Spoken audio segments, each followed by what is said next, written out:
माँ दुर्गा की चौथी शक्ति माँ कूष्मांडा की थी ब्रह्मांड की रचना। पढ़े पवित्र कथा। नवरात्रि में चौथे दिन देवी को कूष्मांडा के रूप में पूजा जाता है।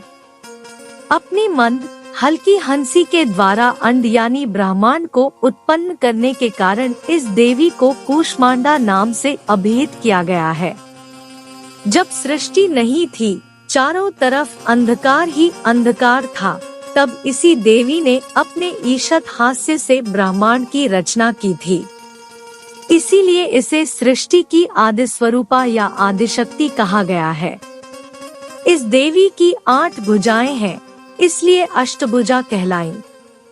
इनके 7 हाथों में क्रमशः कमंडल, धनुष, बाण, कमल पुष्प, अमृतपूर्ण कलश, चक्र तथा गदा है।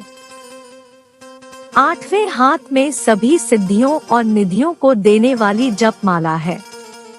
इस देवी का वाहन सिंह है और इन्हें कुम्हरे की बलि प्रिय है। संस्कृति में कुम्हरे को कुष्मांड कहते हैं, इसलिए इस देवी को कूष्मांडा। इस देवी का वास सूर्य मंडल के भीतर लोक में है। सूर्यलोक में रहने की शक्ति क्षमता केवल इन्हीं में है।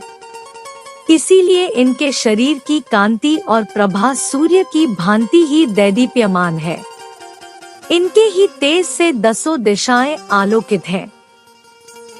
ब्रह्मांड की सभी वस्तुओं और प्राणियों में इन्हीं का तेज व्याप्त है। अचंचल और पवित्र मन से नवरात्रि के चौथे दिन इस देवी की पूजा आराधना करना चाहिए। इससे भक्तों के रोगों और शोकों का नाश होता है तथा उसे आयु, यश, बल और आरोग्य प्राप्त होता है। ये देवी अत्यल्प सेवा और भक्ति से ही प्रसन्न होकर आशीर्वाद देती है। सच्चे मन से पूजा करने वाले को सुगमता से परम पद प्राप्त होता है।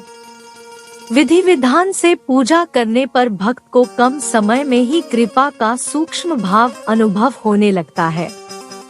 ये देवी आधियों व्याधियों से मुक्त करती है और उसे सुख समृद्धि और उन्नति प्रदान करती है।